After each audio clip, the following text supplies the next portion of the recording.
Hey y'all, what it is. And so recently I got the chance to go see the previews of The Devil Wears Prada in Chicago, and I'm going to give you a quick rundown. It's going to be super fast. Devil Wears Prada is in previews at the James Nederlander. Wow, I pronounced it right. And let's start off by the pros. The staging is excellent, because they have like this setup where like it's like a turns, like the turning, like oh, I don't know what they call it. I loved that. I love the wardrobe. I'm not saying costuming, because this was not costuming. This was wardrobe for everyone except Miranda. Okay. It was wardrobe because everyone looked great. Everyone had their own signature looks. They were true to the movie, which was kind of cool, because the Nigel character, of course, we always see him in jackets and vest, same thing, and the signature glasses. So we still had those things with Nigel. Pros, staging, wardrobe, and I said it was costuming for the Miranda character, because she didn't look that great. I'm being honest, she looked actually real basic. She looked real basic, but and we're still in previews. Pros, shout out to the understudies. So when I went to go see it, I got to see it on this past Sunday, which was, I can't remember what the day was, whatever. Well, I went to go see it on Sunday it was the evening performance. And on that day, we had two understudies that were there. One was Jesse Hooker Bailey, who played the role of Andy Sachs, and Terrence Spencer, who played the role of Christian Thompson. I honestly could not tell that they were understudies until I looked at the playbill, and that's when I recognized that they were understudies. Pros, the staging was great. The opening was amazing. The opening. And I will also say this, I liked the fact that it was very gender fluid, and it was just beautiful. It was just beautiful to see life like it was and is. Now, let's get to some of the cons. Yes, I love a good understudy moment, but I could tell that the big number. So let's look at the music. The music is actually forgettable, because you have here we go, pulling out this playbill again. For the music and everything, they keep, like, everywhere they post things, they keep saying Elton John, Elton John, Elton John. You could tell that he obviously did the music. You could tell, but the lyrics are by Shayna Taub, and Shayna did a good job at nodding to the movie, because all of us are more than likely fans. But it was just like the music, like, it just didn't feel rememberable. It just felt very, like, oh, that was cute. Like, the biggest numbers in the entire show actually go to Nigel's character, where Nigel sings this big number right before the Act 2 finale, talking about him. Actually, no, he has two big numbers.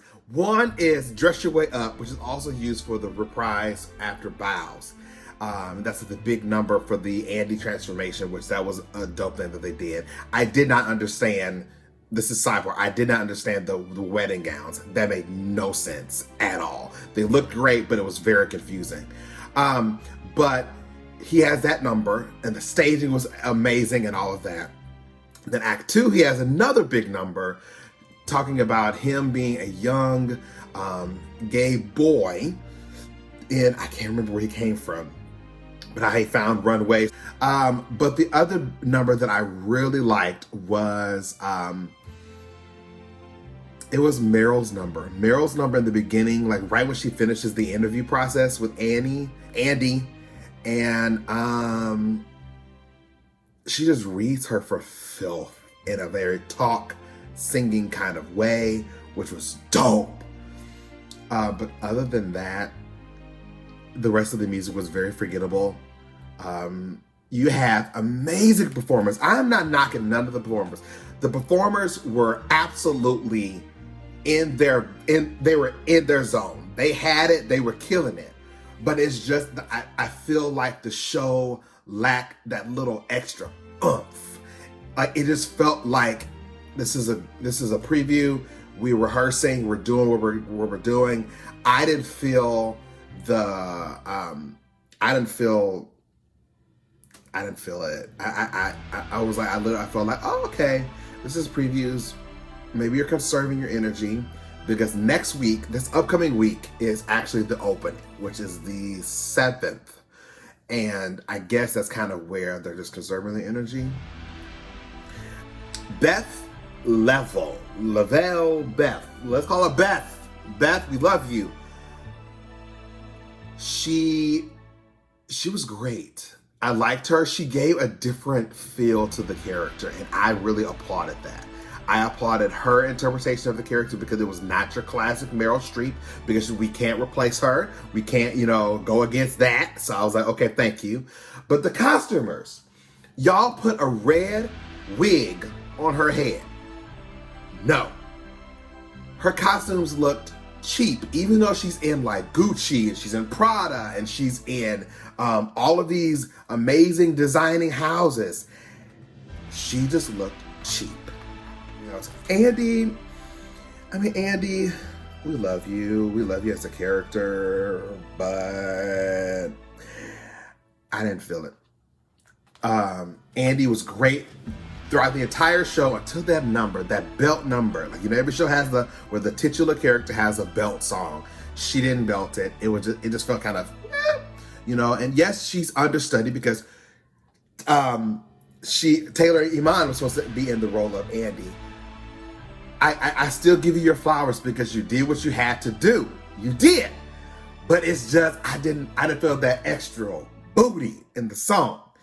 Now, what's funny is the rest of the show was actually, it was just pretty. It wasn't an inspiring show. It's definitely a show that I would recommend everyone go to see. I do. I would love to see what happens when they get to Broadway. I would love to see maybe bigger budgets, maybe better music, because Elton doesn't get there until the opening. So I'm hoping that he hears and he says, we got to change that. Even like the friends of Andy, I wanted to see them a little bit more, because they were like, even when they were in scenes, they were good. They were good. But I definitely feel as if Devil Wears Prada, it stayed true to the movie. It was good. It's starting to kind of find its voice, I guess. But if I had to give it a score out of 10, I would honestly have to say, I'm gonna give it a strong 8.5, like 8.5. And the reason I'm giving it an 8.5 is because I do feel as if they could have given a little bit more time to Miranda's costuming. They could have given a little bit more time to kind of figure out the music. The music is what drives a musical. And it didn't thump. Like, I didn't feel like I wanted to stand up and clap, I just felt like, oh, that was nice. In many cases. I would honestly have to say this. I'm not fangirling, fanboying, whatever, fanning out, but I honestly would love to see what Tiffany Mann would be like in the role of Andy. I have heard Tiffany sing at Smokey Joe's. I've heard her sing at Head Over Heels, and the connection that is to Taylor Iman is really crazy. But I would love to see what Tiffany Mann would do with that role and that song. They did not put the songs in the playbill, which I don't understand why.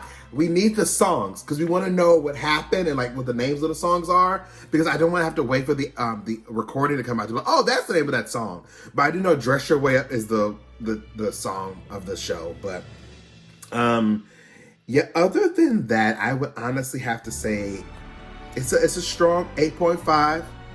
Strong 8.5, If you're in the Chicago area, go see it. If you're not, go see it. You know, still support. Let's still pack it out.